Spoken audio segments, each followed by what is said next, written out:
The first Zero appeared out of the clouds already firing. Tracer rounds ripped past the American fighter so close they cracked the canopy glass beside Lieutenant James Caldwell's face. His cockpit filled instantly with the smell of burning metal and leaking fuel. Warning lights exploded across the instrument panel.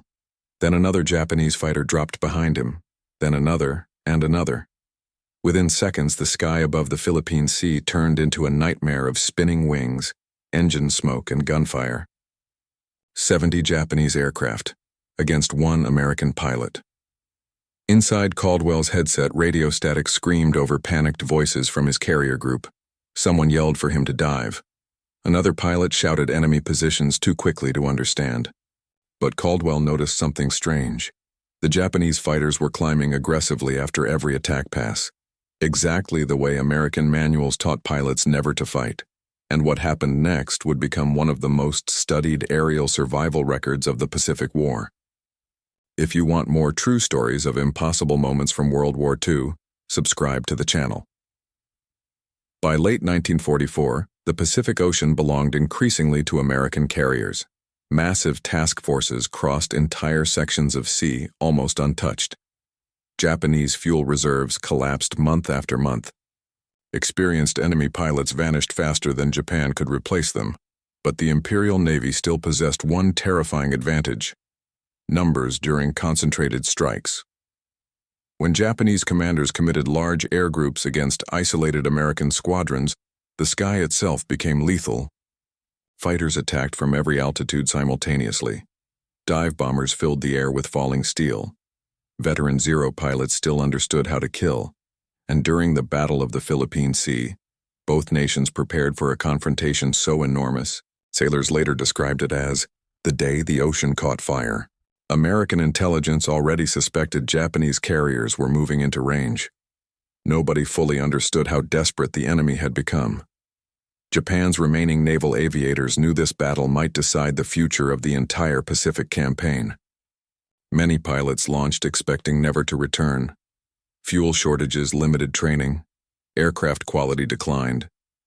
But the surviving veterans remained dangerous beyond description, especially Commander Hiroshi Takeda. American pilots who survived encounters with him described the same thing afterward: patience. Takeda did not chase recklessly like younger aviators. He waited for panic first. Then he attacked exactly where fear pushed enemy pilots next. Several Japanese crews quietly believed he was impossible to kill. James Caldwell could not have looked more different.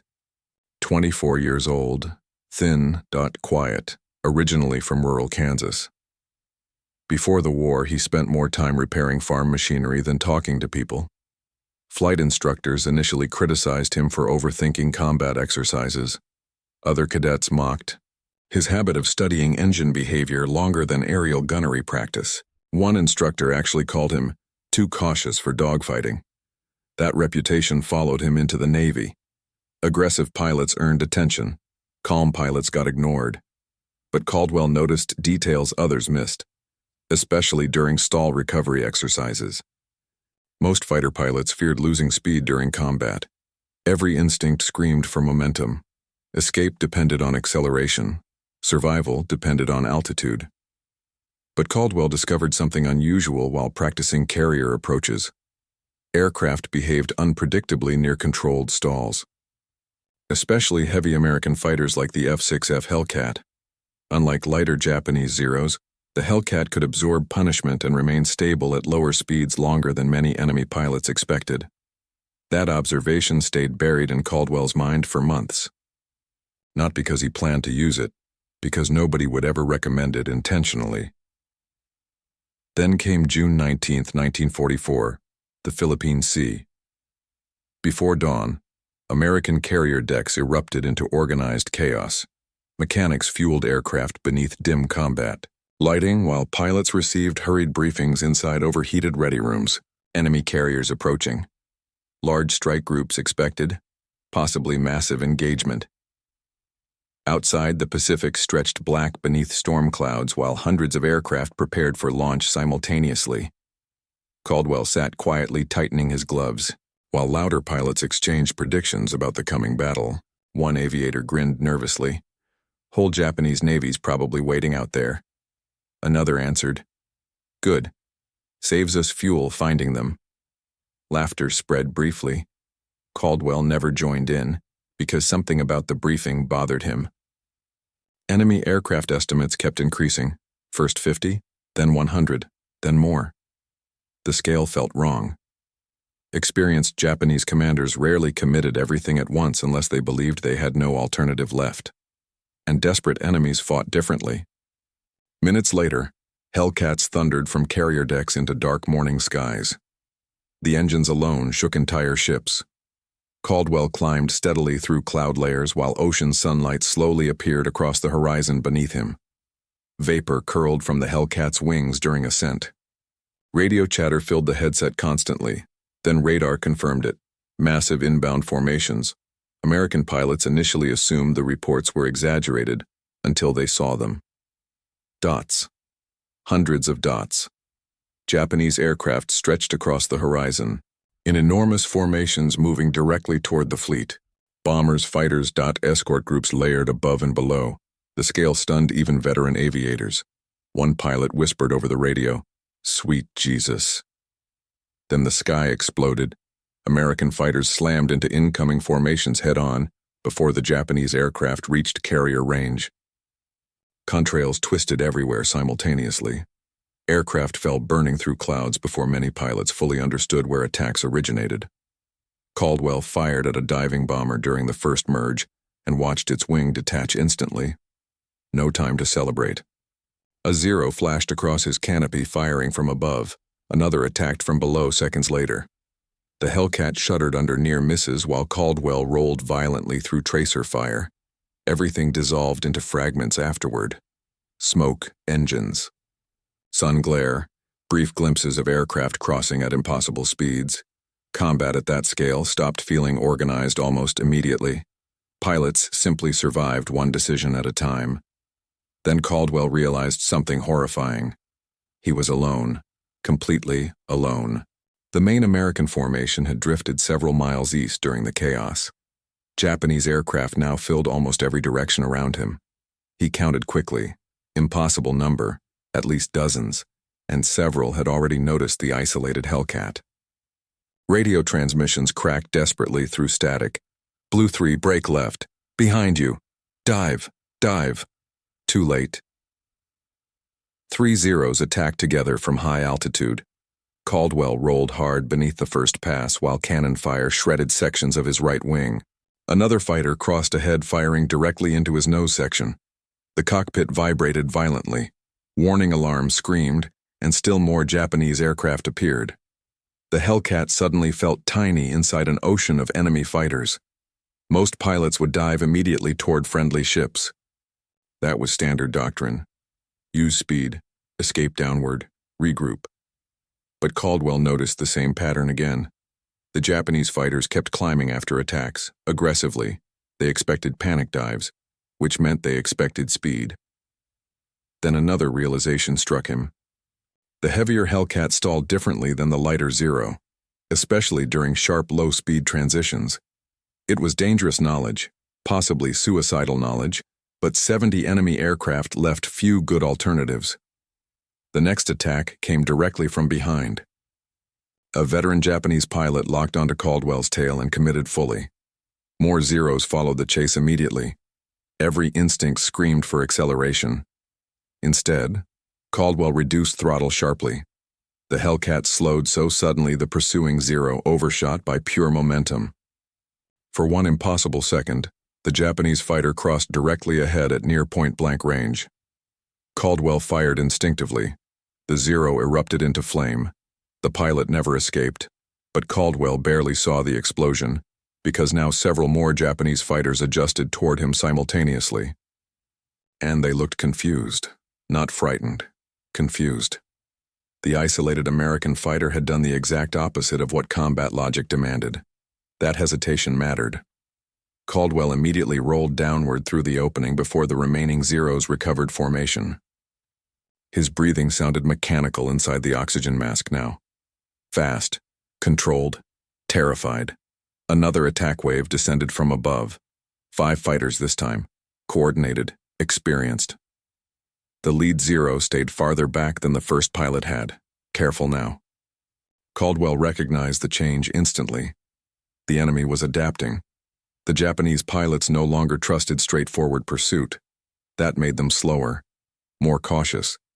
And caution inside crowded aerial combat created gaps. Caldwell weaponized those gaps immediately. Instead of fleeing straight, he kept forcing abrupt throttle reductions during enemy attack runs.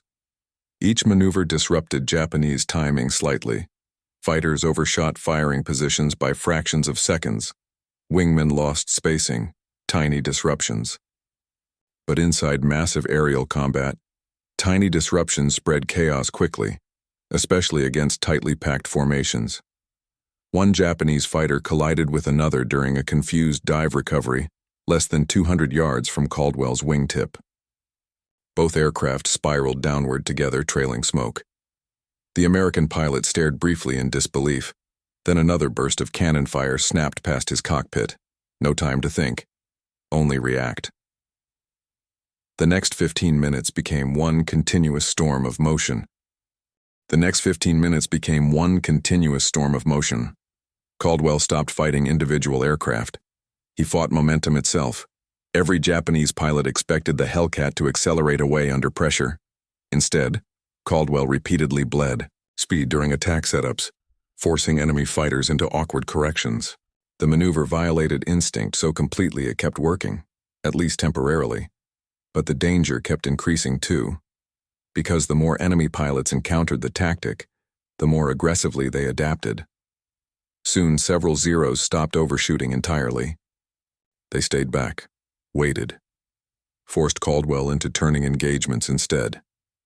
That shift nearly killed him.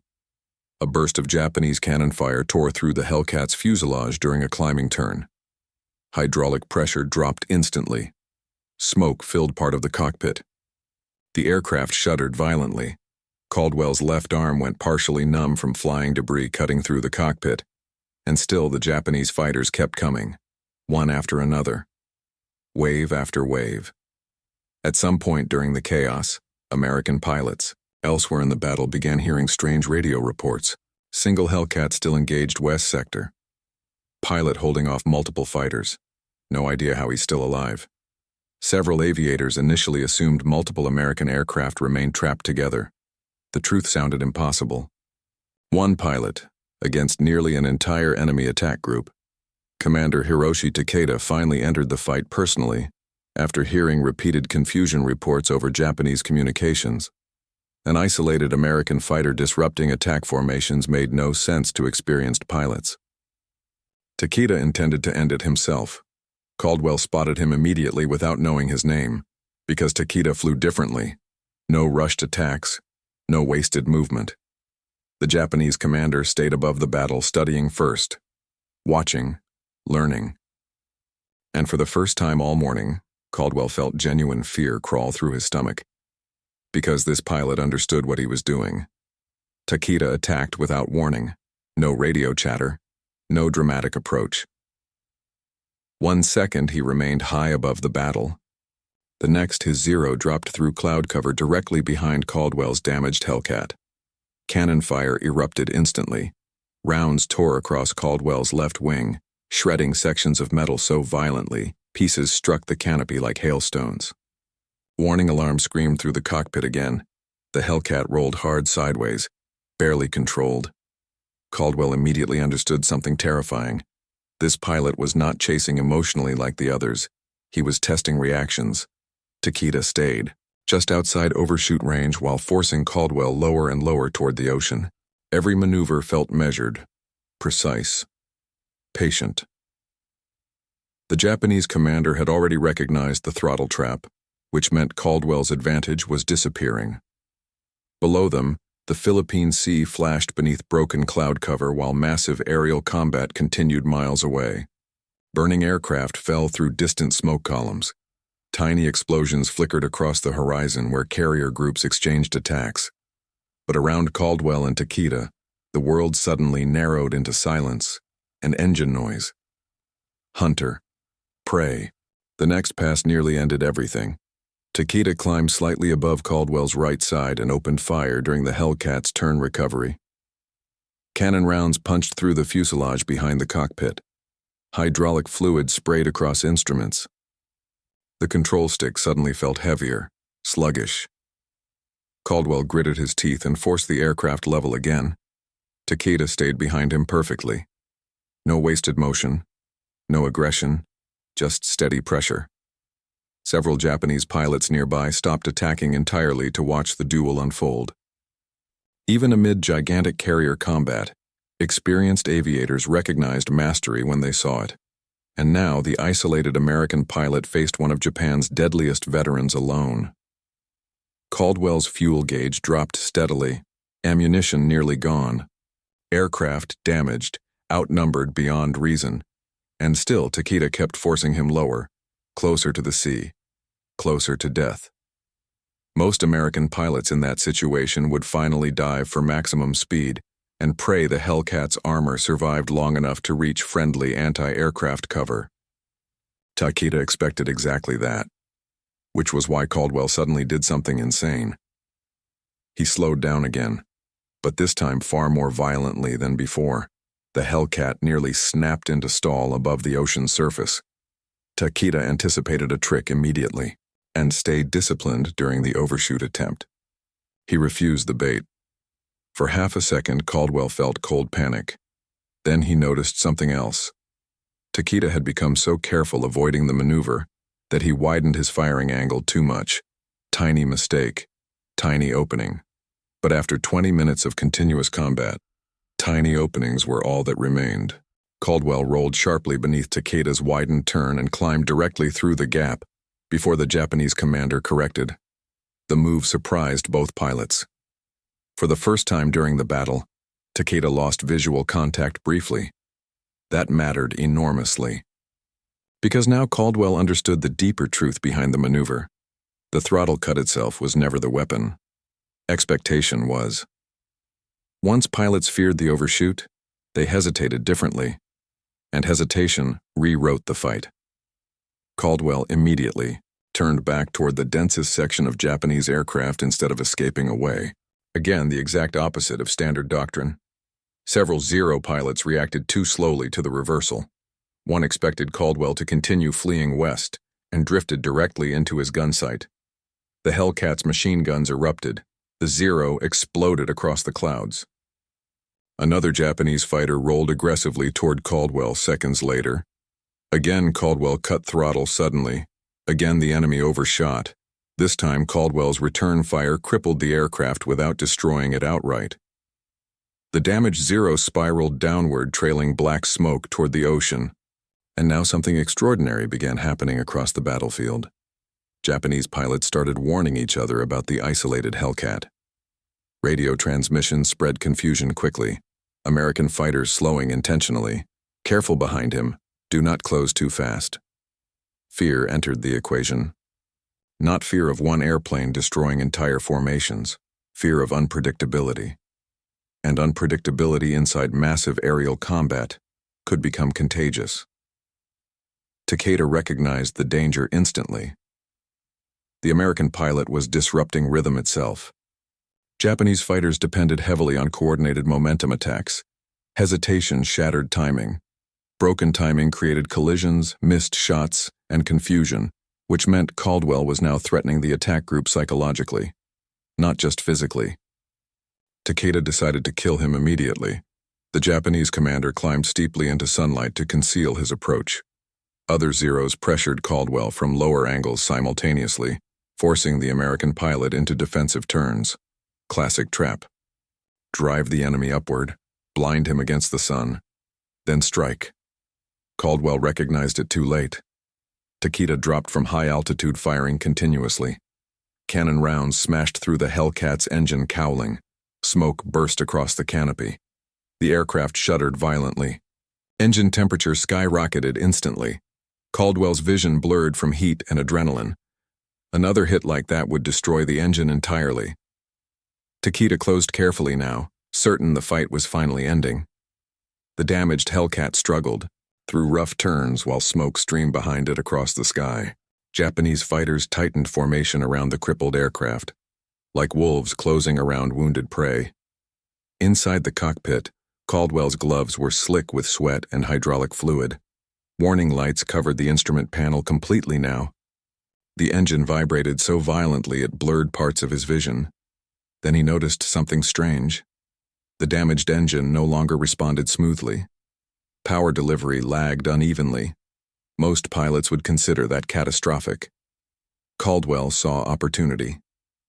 Because unstable throttle response made the aircraft even more unpredictable during speed transitions, and unpredictability remained his only advantage left. Takeda attacked again. Closer this time. Confident. The Japanese commander expected another throttle cut overshoot attempt and stayed slightly wider behind the Hellcat accordingly, exactly as Caldwell hoped. Instead of reducing speed sharply, Caldwell briefly accelerated first, then cut throttle completely. The damaged engine coughed violently. The Hellcat lurched downward far harder than Takeda anticipated. For one critical second, the Japanese commander misjudged closure speed. Not enough to overshoot fully, but enough. Caldwell rolled sideways and fired upward from beneath Takeda's wing line. Machine gun rounds shredded part of the Zero's fuselage. Smoke burst from the engine instantly. The Japanese commander broke away sharply for the first time all battle. Nearby Zero pilots reacted in shock. Takeda had been hit. The psychological effect spread immediately. Several Japanese fighters disengaged instinctively to protect their commander.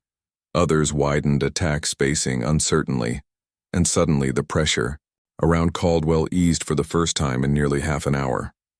He seized the opening instantly. The Hellcat dove low, across the ocean surface beneath scattered clouds while Japanese formations struggled to reorganize behind him, but escape remained impossible. Too many enemy aircraft still filled the sky. Then Caldwell saw something beautiful, tiny black dots on the horizon. American fighters. Reinforcements. Returning Hellcat patrol had finally reached the sector after hearing fragmented distress calls over fleet radio. The lead American pilot initially thought the reports were exaggerated until he saw the sky. Dozens of Japanese fighters, circling one smoking Hellcat above the ocean. What the hell? The reinforcements attacked immediately. Fresh American fighters slammed into the Japanese formations from high altitude, scattering the exhausted enemy pilots. Before they could reorganize, Takeda disengaged reluctantly. With smoke trailing from his damaged aircraft, he looked once more toward Caldwell's crippled Hellcat before disappearing into cloud cover alongside retreating. Zero's thought the duel was over, but the battle was not.